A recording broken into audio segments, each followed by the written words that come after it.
ಸಂಸತ್ತಿನ ಆವರಣದಲ್ಲಿ ರಾಜಕೀಯ ಹೈಡ್ರಾಮಾವೊಂದು ನಡೆದಿದೆ. ಕೇಂದ್ರ ಸಚಿವ ಪ್ರಹ್ಲಾದ್ ಜೋಶಿ ಕೈ ಹಿಡಿದೆಳೆದ ರಾಹುಲ್ ಗಾಂಧಿ ಸಂಸತ್ತಿನ ಹೊರಗೆ ಕೈ ಹಿಡಿದು ಚರ್ಚೆಗೆ ಕರೆದ ರಾಹುಲ್ ಗಾಂಧಿ. ಬಿಜೆಪಿ ಕಾಂಗ್ರೆಸ್ ನಡುವೆ ಶುರುವಾಯಿತು ಟ್ವೀಟ್ ವಾರ್. ಪ್ರಜಾಪ್ರಭುತ್ವದ ದೇಗುಲದಂತಿರೋ ಸಂಸತ್ತಿನ ಆವರಣದಲ್ಲಿ ಪೊಲಿಟಿಕಲ್ ಹೈಡ್ರಾಮಾ. ಕೇಂದ್ರ ಸಚಿವ ಪ್ರಹ್ಲಾದ್ ಜೋಶಿ ಕೈ ಹಿಡಿದೆಳೆದ ರಾಹುಲ್ ಗಾಂಧಿ. ಸಂಸತ್ತಿನ ಹೊರಗೆ ಕೈ ಹಿಡಿದು ಚರ್ಚೆಗೆ ಕರೆದ ರಾಹುಲ್. ಬಿಜೆಪಿ ಕಾಂಗ್ರೆಸ್ ನಡುವೆ ಶುರುವಾಯಿತು ಟ್ವೀಟ್ ವಾರ್. ಸಚಿವರು ಫುಲ್ ಶಾಕು, ವಿಡಿಯೋ ವೈರಲ್ ಆಗಿದೆ. ರಾಹುಲ್ ಗಾಂಧಿ ವರ್ತನೆ ಖಂಡಿಸಿದ ಕರ್ನಾಟಕ ಬಿಜೆಪಿ ಘಟಕ. ರಾಹುಲ್ ಗಾಂಧಿಯ ಪರ ಕರ್ನಾಟಕ ಕಾಂಗ್ರೆಸ್ ಜಬರ್ದಸ್ತ್ ಬ್ಯಾಟಿಂಗ್. ಅದು ಅಹಂಕಾರವಲ್ಲ, ಪ್ರೀತಿಯ ನಡವಳಿಕೆ ಎಂದ ಕೈ ನಾಯಕರು. ಈ ಕುರಿತು ಎಕ್ಸ್ ಅಕೌಂಟ್ನಲ್ಲಿ ಪೋಸ್ಟ್ ಮಾಡಿರುವ ಕರ್ನಾಟಕ ಕಾಂಗ್ರೆಸ್ ಆ ವಿಡಿಯೋ ಒಂದು ವೈರಲ್ ಆಗಿದೆ. ಸಚಿವರಾದ ಪ್ರಹ್ಲಾದ್ ಜೋಶಿ, ಅಶ್ವಿನಿ ವೈಷ್ಣವ್ ಮಾಧ್ಯಮಗಳಲ್ಲಿ ಮಾತು. ಈ ವೇಳೆ ಅಲ್ಲಿಗೆ ಆಗಮಿಸಿದ ರಾಹುಲ್ ಗಾಂಧಿ ಏಕಾಏಕಿ ಹೆಂಡತಿಯೊಬ್ಬಳು ಗಂಡನ ಸೌತಿಯ ಕೈ ಹಿಡಿದು ಹೇಳ್ದಂಗೆ ಎಳಿತಾರೆ. ಇಬ್ಬರು ಒಟ್ಟಿಗೆ ಪತ್ರಕರ್ತರನ್ನು ಉದ್ದೇಶಿಸಿ ಮಾತನಾಡೋಣ ಎಂದು ಪ್ರಹ್ಲಾದ್ ಜೋಶಿ ಅವರನ್ನು ಆಹ್ವಾನಿಸಿದ್ದಾರೆ. ಆದರೆ ಪ್ರಹ್ಲಾದ್ ಜೋಶಿ ಈ ಆಹ್ವಾನವನ್ನು ತಿರಸ್ಕಾರ ಮಾಡಿದ್ರು. ನಾಳೆ ದಿನ ಪೊಲಿಟಿಕಲ್ ತಿರುವು ಪಡ್ಕೊಳ್ಳೋದು ಬೇಡ ಅಂತ ರಾಹುಲ್ ಗಾಂಧಿ ಪ್ರಹ್ಲಾದ್ ಜೋಶಿಯನ್ನು ಕೈ ಹಿಡಿದು ನಿಲ್ಲಿಸಲು ಪ್ರಯತ್ನ ಪಟ್ಟರು. ಆದರೆ ಪ್ರಹ್ಲಾದ್ ಜೋಶಿ ಕೈ ಬಿಡಿಸಿಕೊಂಡು ಅಲ್ಲಿಂದ ಹೊರಟರು. ಲೋಕಸಭೆ ಪ್ರತಿಪಕ್ಷ ನಾಯಕನ ವರ್ತನೆಗೆ ಪರವಿರೋಧದ ಚರ್ಚೆಗೂ ಕೂಡ ಆ ಒಂದು ವಿಡಿಯೋ ಕಾರಣವಾಗಿದೆ. ಸಂಸತ್ತಿನಲ್ಲಿ ನಡೆದ ಕೆಲ ಸೆಕೆಂಡಿನ ದೃಶ್ಯ ಈಗ ರಾಜಕೀಯ ಮಟ್ಟದಲ್ಲಿ ಬಹಳಷ್ಟು ಚರ್ಚೆಗೆ ಕಾರಣವಾಗಿದೆ. ಮಾಧ್ಯಮದವರು ನಿಂತುಕೊಂಡಿರುತ್ತಾರೆ.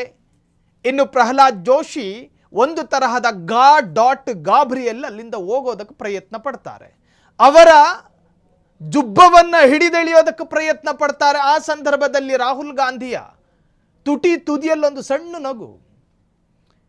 ಎಳೆಯೋದಕ್ಕೆ ಪ್ರಯತ್ನ ಪಡ್ತಾರೆ. ಇಬ್ಬರು ನಿಂತುಕೊಂಡು ಕೇಳಲಾಗುವ ಪ್ರಶ್ನೆಗಳಿಗೆ ಉತ್ತರಿಸೋಣ, ನಾವಿಬ್ಬರು ಉಭಯ ನಾಯಕರು ನಿಂತುಕೊಂಡು ಮಾತನಾಡೋಣ ಅಂತೇಳಿ ಹೇಳಿದಾಗಲೂ ಪ್ರಹ್ಲಾದ್ ಜೋಶಿ ಗಂಟು ಹಾಕ್ಕೊಂಡಿರೋ ಮುಖದಲ್ಲಿ ಹಂಗೆ ಹೋಗ್ತಾರೆ.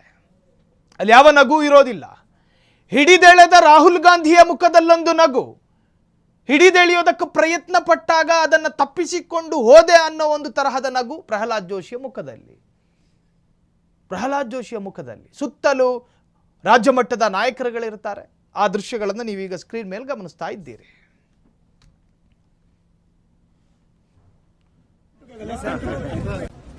I'll also come and say it. Yes, sir. Come, let's stand together. Let's stand together. Let's go together. Come, do it together. I'll also come and say it. Yes, sir. Come, let's stand together. Let's stand together. Let's go together. Come, do it together. ಇನ್ನು ಪ್ರಹ್ಲಾದ್ ಜೋಶಿ ಅಲ್ಲಿಂದ ಹೊರಡ್ತಾರೆ. ನಾವಿಬ್ಬರು ಸೇರ್ಕೊಂಡು ಮಾತನಾಡೋಣ ಬನ್ನಿ ಅಂತೇಳಿ ರಾಹುಲ್ ಗಾಂಧಿ. ಒಂದು ruling party, central ruling party ಆಗಿರುವಂತಹ ಬಿಜೆಪಿಯ, ಅದರಲ್ಲೂ ರಾಜ್ಯ ಕೇಂದ್ರ ಆಹಾರ ಸಚಿವರಾಗಿರೋ ಪ್ರಹ್ಲಾದ್ ಜೋಶಿ ಅವರು ಒಬ್ಬ ಲೋಕಸಭೆಯ ವಿಪಕ್ಷ ನಾಯಕ. ಆ ವಿಪಕ್ಷ ನಾಯಕನ ಆಹ್ವಾನಕ್ಕೇನಾದರೂ ಹೋಗಟ್ಟು ನಿಂತ್ಕೊಂಡು ಪತ್ರಕರ್ತರ ಪ್ರಶ್ನೆಯನ್ನು ಎದುರಿಸಿದ್ದಿದ್ರೆ ಬಹುಶಃ ಇಲ್ಲಿ ಕೂತ್ಕೊಂಡು ಎದೆ ತಟ್ಕೊಂಡು ಮಾತನಾಡ್ತಾ ಇದ್ದೆ. ಸಾಧ್ಯ ಆಗಲಿಲ್ಲ ಪ್ರಹ್ಲಾದ್ ಜೋಶಿಗೆ ಆ ತರಹದ್ದೊಂದು ಧೈರ್ಯ ಆ ಕ್ಷಣದಲ್ಲಿ ಬರಲಿಲ್ಲ. ಕೆಲವೊಮ್ಮೆ ನರೇಂದ್ರ ಮೋದಿಯ ಕ್ಯಾಬಿನೆಟ್ ಕೂಡ ಇವತ್ತು ಚರ್ಚೆ ಮಾಡ್ತಾ ಇತ್ತು. ನಿಂತ್ಕೊಂಡೇನಾದರೂ ಪ್ರಶ್ನೆಗಳನ್ನು ಎದುರಿಸ್ತಾ ಇದ್ದಿದ್ದರೆ ನರೇಂದ್ರ ಮೋದಿ 12 ವರ್ಷಗಳಿಂದ ಪ್ರೆಸ್ ಮೀಟ್ ಕರೀಲಿಲ್ಲ ಅನ್ನೋ ಆ ಆರೋಪವನ್ನು ಅಥವಾ ಆ ಆರೋಪಕ್ಕೆ ಪುಷ್ಟಿ ಕೊಡೋ ಥರ ಇತ್ತಿದ್ದು. ರಾಜನೂ ಹಂಗೆ, ಸೈನಿಕನೂ ಹಿಂಗೇನಾ ಅನ್ನೋ ತರಹದ ಚರ್ಚೆಗಳು ಈಗ ರಾಜ್ಯವ್ಯಾಪಿ ನಡೀತಾ ಇದೆ. ಕ್ಷಣ ಕ್ಷಣದ ಸುದ್ದಿಗಳಿಗಾಗಿ ಫ್ರೀಡಂ ಟಿವಿ ಸಬ್ಸ್ಕ್ರೈಬ್ ಮಾಡಿ, ಲೈಕ್ ಮಾಡಿ ಹಾಗೂ ಫಾಲೋ ಮಾಡಿ. ಹೊಸ ಸುದ್ದಿಗಳ ನೋಟಿಫಿಕೇಶನ್ಗಾಗಿ ಬೆಲ್ ಐಕಾನ್ ಮೇಲೆ ಕ್ಲಿಕ್ ಮಾಡಿ.